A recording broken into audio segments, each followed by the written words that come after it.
ونعوذ بالله من شرور أنفسنا وسيئات أعمالنا من يهده الله فلا مضل له ومن يضلله فلا هادي له أشهد أن لا إله إلا الله وحده لا شريك له وأشهد أن محمدا عبده ورسوله اللهم صل وسلم على نبينا محمد وعلى آله وأصحابه ومن تبعهم بإحسان إلى يوم الدين أما بعد.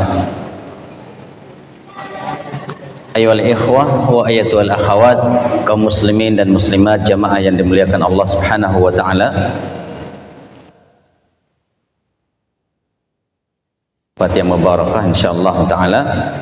Kita masih akan lanjutkan pelajaran kita dari kitab Ta'zim al-Ilm, pengagungan terhadap ilmu, karya Syekh Ad-Doktor Shalih Al-Utsaimin hafizahullahu ta'ala. Ya, sebagaimana biasa, sebelum kita lanjutkan ke pembahasan yang baru, kita sama-sama murajaah dulu apa yang telah kita pelajari bersama pada pembahasan yang lalu.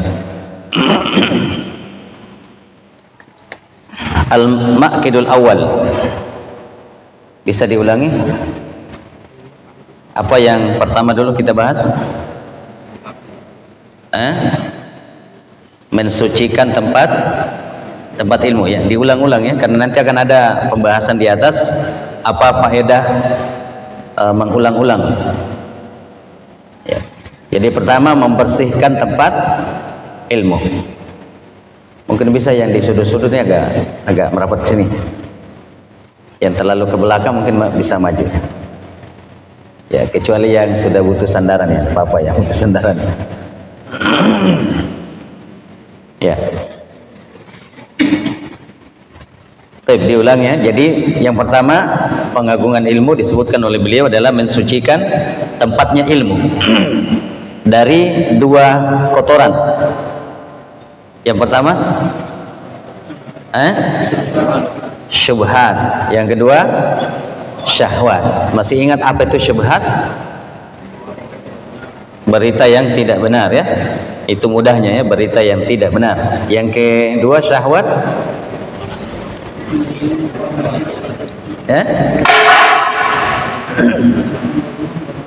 kecenderungan beramal tidak di atas ilmu.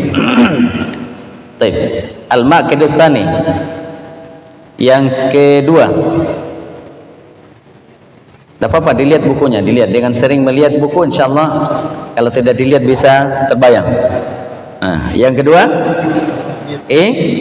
ikhlas, mengikhlaskan niat dalam menuntut ilmu. Bagaimana aplikasinya? Ada pembagiannya. Yang pertama, mengangkat kebodohan dari diri sendiri. Yang kedua, mengangkat kebodohan dari orang lain. Yang ketiga,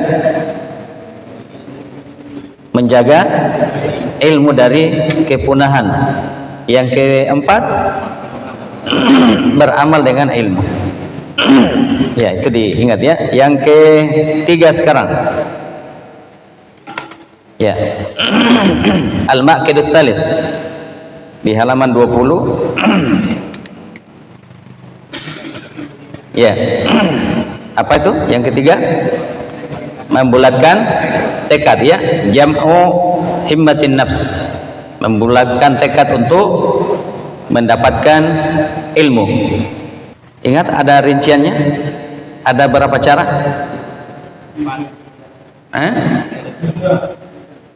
Satu, berdasarkan hadis ada tiga.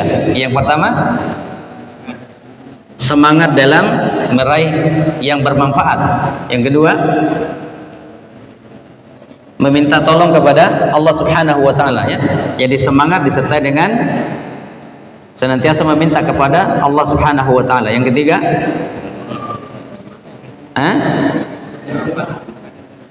tidak merasa lemah. Ya, atau konsisten ya, konsisten tidak merasa lemah. Selain yang disebutkan di hadis itu ada cara yang kedua, yaitu dengan, ayo lihat di pembahasan terakhir,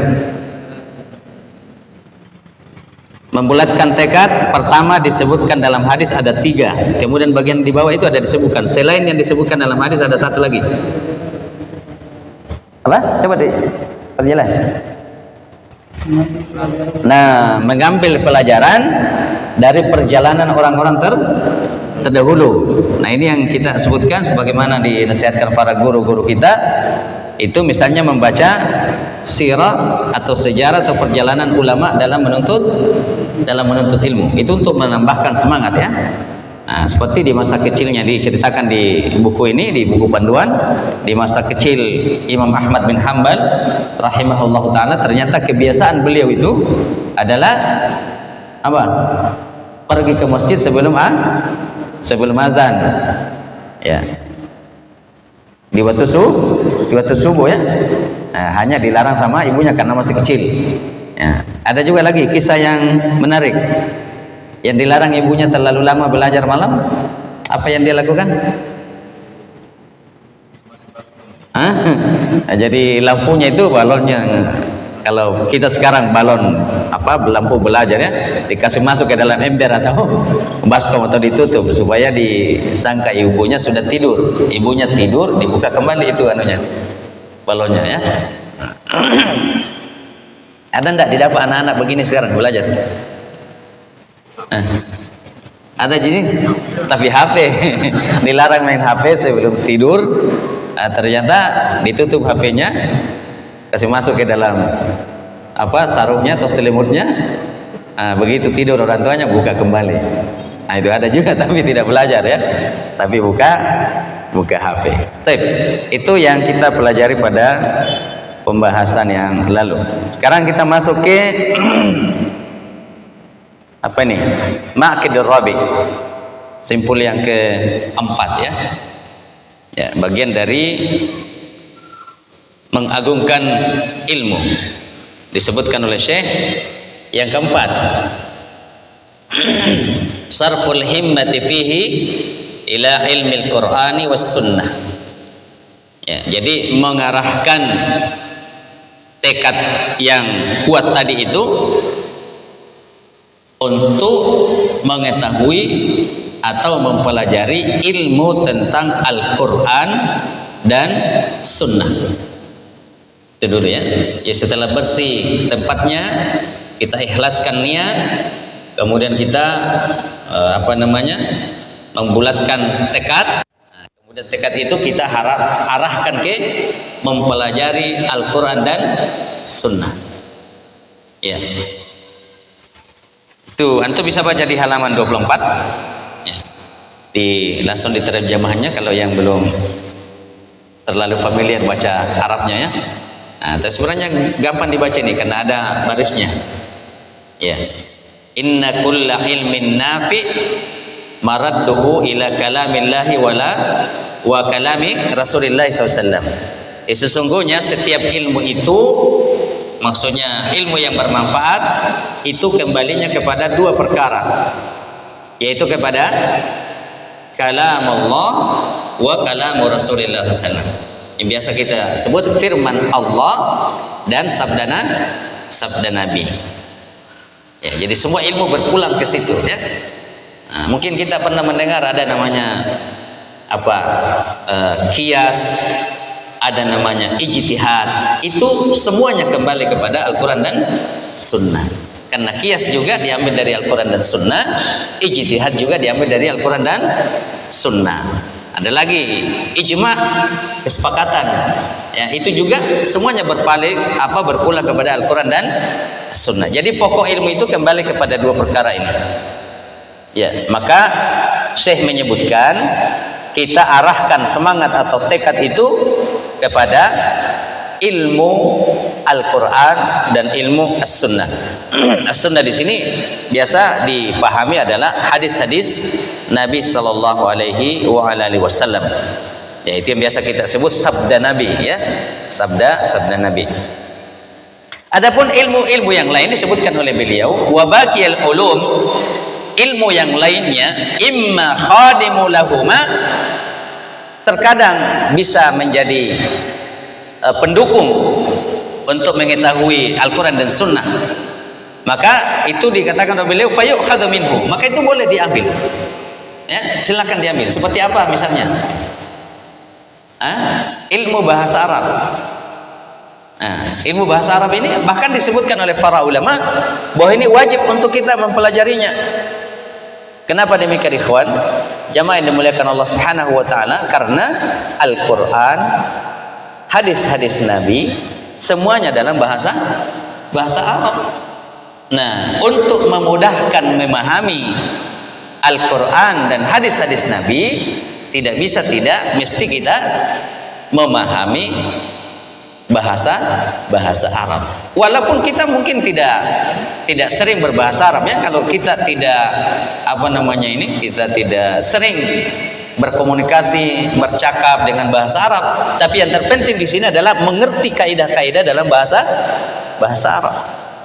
Ya, akan lebih bagus lagi kalau mengerti kaidah, bisa membaca, bisa bercakap, itu lebih bagus lagi. Karena bagian dari syiar agama Allah Subhanahu wa taala. Jadi demikian, ya. Nah, itu namanya ilmu yang mendukung tentang Al-Qur'an dan As-Sunnah. Ya, adapun ilmu-ilmu yang lain yang tidak mendukung terhadap ilmu Al-Qur'an dan Sunnah, maka itu ada dua hal, ya. Kalau bermanfaat dari sisi lain silahkan dipelajari, ya. Tapi kalau tidak dipelajari, itu tidak membuat kita berdosa, ya. Tidak membuat kita berdosa. Nah, misalnya IT, ya. Ini pendukung ini, pendukung dalam dakwah, ya. Pendukung juga dalam belajar. Ya, kalau memang itu bisa mendukung, silahkan dipelajari, ya. Nah, seperti misalnya bahasa Inggris. Bahasa Inggris itu boleh nggak dipelajari? Kalau hukum bolehnya boleh, tafadhal. Silakan, tidak berdosa orangnya. Tapi kalau tidak tahu bahasa Inggris, berdosa enggak? Oh, tidak. Tidak berdosa, ya. Tapi kalau baca Al-Quran, berdosa enggak kalau tidak tahu baca Quran? Ya berdosa, jangan takut-takut, ya. Berdosa. Bagaimana caranya salat kalau tidak bisa baca Quran? Nah, itu disebut pendukung, ya. Jadi kembali kepada pembahasan ikhwan yang dimuliakan Allah Subhanahu wa taala, maka sekarang bentuk mengarahkan ilmu kepada Al-Qur'an dan Sunnah itu jangan dianggap remeh. Itu yang namanya ma'ikra, ya. Kalau di daerah kita ini namanya ma'ikra. Nah, jadi kalau sekarang sudah ada ikra 1, ikra 2, ikra 3, itu jangan dianggap remeh. Itu tangga untuk mengetahui Al-Qur'an, dari mulai membacanya dulu. Ya, kemudian naik lagi pelajaran-pelajaran yang antum sudah kenal. Ada pembelajaran yang namanya tahsin, ada pembelajaran namanya tajwid. Ya, itu tangga untuk memahami Al-Qur'an dan As-Sunnah. Karena semuanya harus bisa membaca, karena ini dua-duanya dalam bahasa Arab. Keduanya dalam bahasa Arab. Ya, alhamdulillah sekarang mungkin kita tertolong dengan terjemahan. Ya, tertolong dengan terjemahan. Tapi jangan kita mengatakan tidak usah Ustaz lagi belajar mengaji, karena yang dipahami dari Al-Qur'an kan ada terjemahannya. Ibnu Katsir sudah diterjemahkan, tafsir At-Tabari sudah diterjemahkan. Iya, tapi kalau tidak tahu mengaji, apa yang kita baca? Bahasa Indonesia atau bahasa Arab? Pasti bahasa Indonesia yang kita baca. Berfirman Allah Subhanahu wa taala, wahai orang-orang yang beriman. Apa pahalanya kalau kita baca wahai orang-orang yang beriman? Ada enggak diberi pahala dari tiap-tiap huruf? Enggak ada toh? Tapi kalau kita baca ya ayyuhalladzina amanu, ada enggak pahalanya? Antum ikhlas membaca ibadah karena Allah tanpa memahami artinya, insya Allah antum dipahami per huruf-hurufnya. Apa kata Nabi? Man qara'a harfan min kitabillah falahu hasanah. Siapa yang membaca dari Al-Qur'an ini satu huruf diberi satu kebaikan. Apa kata Nabi? La aqulu alif lam mim harfun. Saya tidak berkata alif lam mim itu satu huruf, walakin alif harfun, lam harfun, mim harfun. Jadi alif lam mim berapa huruf? Coba kali ini kalau kita baca berapa huruf? Tapi kalau alif lam mim, tapi ini mungkin tidak ada bahasa Indonesianya, ya. Apa bahasa Indonesianya alif lam mim?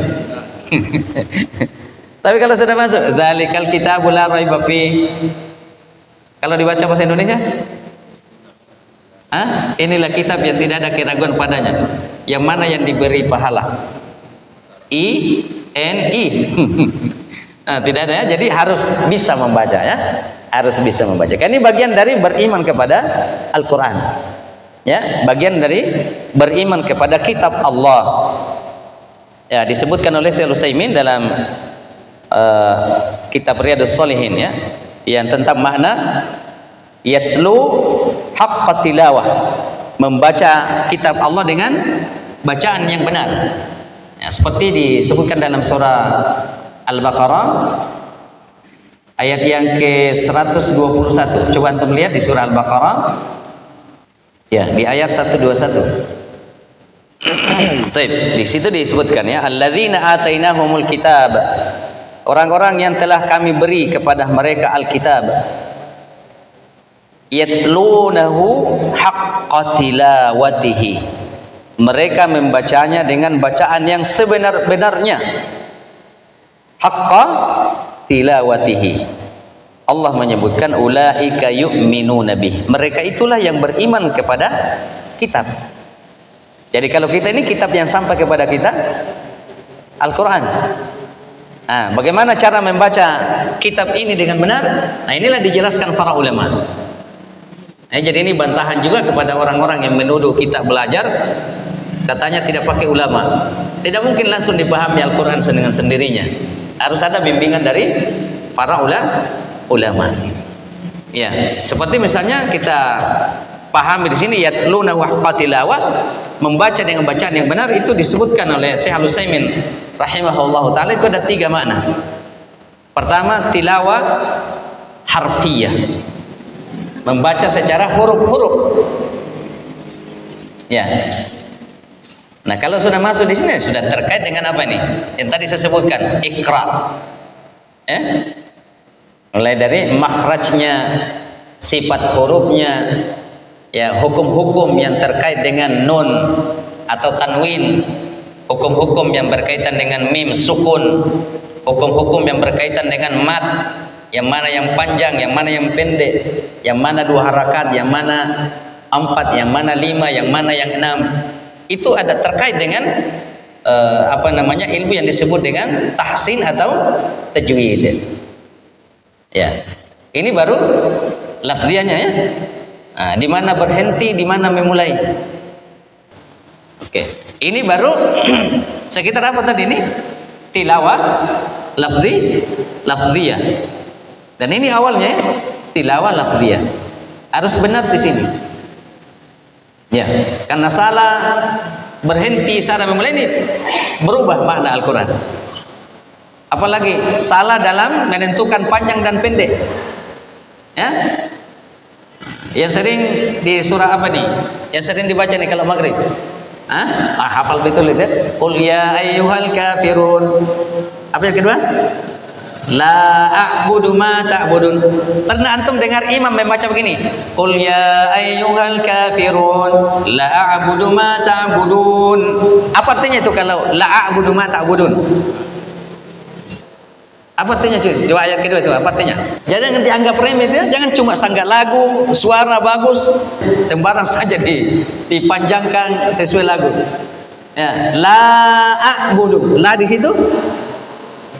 La nafi, la a'budu, saya tidak mengibadahi atau menyembah. Ma ta'budun, apa yang kalian sembah? Coba kasih pendek lanya. La a'budu ma ta'budun. Kata guru kita ini, la a'budu itu la di situ menjadi lam taukid, berarti sungguh-sungguh. Jadi la a'budu ma ta'budun, sungguh-sungguh aku juga menyembah apa yang kamu sembah. Ini semua yang bahaya ini. Ya. Apalagi kalau qul huwallahu ahad itu lam yalid wa lam yulad wa lam yakul lahu kufuwan ahad. Karena enak di lagu-lagu di belakang itu. Iya. Benar tak itu kalau dikasih begitu ahad? Ya. Ini baru panjang pendeknya ya. Boleh. Bisa dipaham sampai sini ya. Nah, sekarang masuk yang kedua, tilawah apa? Tilawah maknawiyah, membaca dengan memahami maknanya. Ya, kalau tadi tilawah harfiah secara huruf bisa enggak kalau tanpa guru? Yakin 100% tidak bisa kalau tanpa guru. Menyebut kata za saja, za bisa tidak ditulis Indonesia za? Pasti tertulis apa? Sa. Ini memang al-lasina, ini yang banyak ini al-lasina isa sulsilatil ardu silsalaha. Ini yang bahaya ini, karena belajar dari bahasa Latin tidak mau belajar. Ya, apalagi kalau so yang ada titiknya. Di mana dibaca itu kalau so ada titiknya? Yang di pinggir lidah menyentuh gigi geraham. Geraham atas. Bisa pinggir lidah. Lo. Yang kebanyakan itu do. Waladolin. Itu kentara itu. Oh, lidahnya tidak tepat. Ghairil maghdubi alaihim waladolin. Tidak sembarang itu. Itu bukan tempatnya itu. Ya, Allah itu tidak di ujung lidah, tapi di pinggir lidah menyentuh gigi geraham atas. Mana itu gigi geraham atas yang disentuh? 1, 2, 3, 4, 5. Hitung dari belakang 5. 5 gigi ke belakang. Nah, itu tempatnya Allah. Ya. Apalagi sama juga ini dengan makna dari Al-Quran itu nggak bisa dipahami sendiri dengan melihat terjemahan. Mungkin ada Al-Quran sekarang yang ada terjemahan perkata, ya itu hanya membantu, tapi itu jangan menganggap sudah belajar kalau itu yang kita punya. Sehingga banyak sekarang orang beli Al-Quran, ada yang besar sekali terjemahan Al-Quran perkata, itu tidak mau ikut pengajian. Kenapa? Saya sudah punya. Itu cuma bantuan saja, ya tidak boleh dipahami di situ. Ya sampai kita keliru. Karena pemahaman dari makna ini adalah kita mengharamkan apa yang diharamkan oleh Allah, kita menghalalkan apa yang dihalalkan oleh Allah, membolehkan apa yang boleh, melarang apa yang dilarang. Ya, nah kalau salah dalam menentukan itu gimana? Nah, jadi harus punya guru. Barulah yang ketiga, tilawah amaliyah. Membaca dalam bentuk mengamalkan. Ya. Nah, misalnya contoh ayat disebutkan apa? Allah mengharamkan riba. Ya, wa halallahu al-bai'a wa harrama riba. Nah, kalau secara terjemahan Allah mengharamkan Allah menghalalkan jual beli, mengharamkan riba. Nah sekarang mana yang dimaksud jual beli, mana yang dimaksud riba, ini harus dipelajari. Nah, kemudian setelah dipaham, diamalkan. Ya, diamalkan. Baik, ini terkait dengan mengarahkan tekad untuk mempelajari Al-Quran dan As-Sunnah. Ya. Begitu juga dengan hadis-hadis itu. Hadis-hadis itu ada juga metode atau tangga-tangga dalam mempelajarinya, ya. Mungkin ada di simpul yang ke-5, ya. Di simpul yang ke-5 itu akan ada pembahasan cara dalam menuntut ilmu, cara, ya, sudah masuk cara nanti. Ini baru kita dituntun, diarahkan tekad dan semangat belajar itu kepada Al-Quran dan As-Sunnah. Ya, jadi dulu mungkin ada ikhwan yang bertanya, Ustadz, saya ini bingung, saya mulai belajar dari mana ini? Sekarang sudah tahu jawabannya? Sudah tahu jawabannya sekarang? Kalau ada pertanyaan selama ini, kita mulai belajar dari mana? Ayo belajar dari mana dulu? Yang paling pertama apa? Belajar mengaji. Belajar Al-Quran dulu. Jangan belum tahu mengaji, antum mau berdebat bagaimana caranya menjawab pertanyaan ini, bagaimana caranya mengalahkan mertuaku, bagaimana caranya mengalahkan temanku. Ini yang biasa bikin kacau dakwah ini. Yang sendiri yang bersangkutan belum tahu baca Quran, yang selalu dalam benaknya itu mau berdebat. Ya. Jadi harus ada tangga-tangganya memang. Jadi belajar dulu dari awal, ya. Naik rumah saja itu yang punya tangga mulai dari mana? Dari bawah dulu tuh, jangan langsung lompat naik. Ya, mungkin ada yang bisa langsung lompat naik, tapi bagaimana kalau jatuh? Bahaya juga kalau jatuh, ya. Jadi seperti itu. Hadis-hadis juga begitu, ya. Hadis-hadis juga begitu. Ada nanti tangga-tangganya. Nanti akan diarahkan di dalam kitab ini, ya. Bagaimana caranya? Apa yang kita pelajari dari awal, kemudian apa, kemudian apa. Ya. Yang baru belajar hadis langsung membuka syarah Sahih Bukhari. Belum pernah baca kitab apa namanya ini 100 hadis yang pendek-pendek itu, langsung mau membuka syarah Sahih Bukhari, Sahih Muslim. Iya, nah, sama juga kemarin ini santri baru belum lulus tahsinnya langsung mau, Ustaz berapa harganya syarah Subul Salam? Tunggu dulu, terlalu tinggi cita-citamu itu. Langsung syarahnya Subul Salam mau dibaca. Ada lagi yang tanya, bagaimana itu kitab Imam Syafi'i berapa jilid? Tunggu dulu, jangan. Ini antum belum. Aduh, isim saja belum bisa bedakan dengan fiil. Langsung mau mengkaji kitab Waduh, terlalu semangat yang tinggi. Jadi harus ada tangga-tangganya ya. Jadi diarahkan tekad belajar Al-Quran dan Sunnah. Nanti akan ada caranya di atas disebutkan oleh penulis kitab ini. Ya, supaya kita ini terarah dalam belajar. Terarah dalam belajar. Ini tujuan dari kita mempelajari kitab Ta'zimul Ilm. Ya. Bagus yang apa yang dikutip oleh beliau ini, apa yang disebutkan oleh siapa nih? Iyad Al-Yahsubi ya, dalam kitab Al-Ilmah, itu dalam bentuk bait syair ya. Antum baca terjemahannya di belakang ya. Kata beliau itu, ilmu itu ada pada dua pokok ya, tidaklah zalim dalam hal ini ya, mungkin susah dipahami di situ ya. Al-ilmu fi aslaini la ya'duhuma illa al-mudil adit tariqil lahib. Ini bait syair. Ilmu itu terdapat pada dua pokoknya, la ya'duhuma illal mudil, maksudnya tidak keluar dari dua ilmu yang pokok ini kecuali pasti menyesatkan ya.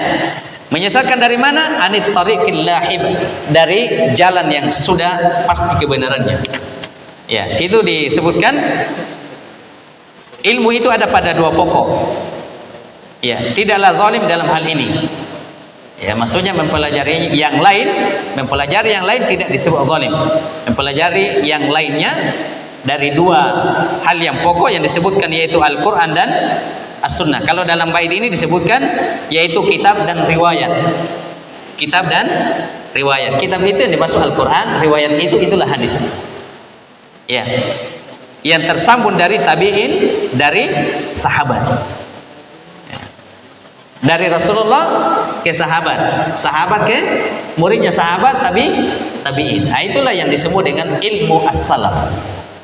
Ya, jadi kalau pernah mendengar ilmu salaf, ilmu ini yang dimaksud. Ilmu dari Nabi disampaikan kepada sahabat, sahabat menyampaikan kepada muridnya sahabat, itulah tabi'in. Kemudian tabi'in menyampaikan kepada muridnya, namanya tabi'ut tabi'in. Nah, itulah ilmu yang disebut dengan ilmu as-salaf. As-salaf itu ilmu yang terdahulu. Ya, ilmu daripada pendahulu umat ini. Ya. Kan masih banyak juga ini yang alergi yang kalau kita sebut kata salaf ya. Apalagi kalau ditambah di belakang salafi. Nah, ini aliran keras ini. Ya. Cocok kalau disebut salafi aliran keras? Hah? Cocok atau benar? Hah? Tidak. Kalau saya cocok. Hah? Keras dalam memegang sunnah. Keras dalam memegang kebenaran. Nah, itu, tapi jangan keras sama orang lain. Nah, itu yang tidak boleh ya. Kalau keras sama orang lain, karena orang lain itu mungkin tidak mengerti yang mana yang namanya as-salaf. Ya, atau ada mungkin dari orang-orang yang belajar ilmu salaf tersalah dalam pribadinya. Nah, itu yang dicontoh. Nah, ini juga tidak dipungkiri ada yang begini ya. Jadi makanya kita tidak boleh langsung keras kalau kepada orang lain. Jangankan orang lain, pada keluarga sendiri tidak boleh langsung main keras ya. Jangan main keras. Ya. Olahraga saja tidak boleh main keras. Boleh tidak main keras? Tidak boleh ya. Ya. Ya, di bagian akhir itu di halaman 24 sebutkan, dan inilah ilmunya para salaf. Ya. Mudah-mudahan kita sudah mengerti ya yang dimaksud dengan ilmunya salaf ya. Itu ilmu riwayat namanya, itu ilmu hadis itu. Ya, yang pernah disebutkan oleh Imam Syafi'i rahimahullahu taala, kullul ulum siwal Quran masyghalatun. Semua ilmu selain daripada ilmu Al-Quran itu hanya bikin sibuk saja. bikin sibuk saja. Illal hadis wa illal fiqh fid din, kecuali ilmu hadis dan ilmu fikih dalam agama. Ini ilmu hadis, ilmu fikih, itulah ilmu riwayat itu. Hadis-hadis dari Rasulullah sallallahu alaihi wasallam. Oh ya, sepertinya pada bait yang keempat sampai di situ ya. Jadi kita diarahkan ini oleh Syekh, setelah bersih tempat ilmu, kita berniat ikhlas untuk mendapatkan ilmu, kemudian kita bulatkan tekad ya untuk mendapatkan ilmu itu dengan rambu-rambu tadi ya. Semangat, jangan lupa minta pertolongan kepada Allah, jangan lemah. Jangan lemah. Yang berikutnya adalah seringlah membaca atau mengetahui perjalanan para ulama-ulama dulu yang menuntut ilmu ya. Ada buku yang bagus itu sering direkomendasi oleh guru kita, Rihlatul Ulama fi Thalabil Ilmi, perjalanan para ulama dalam menuntut ilmu. Itu bagus sekali dibaca itu.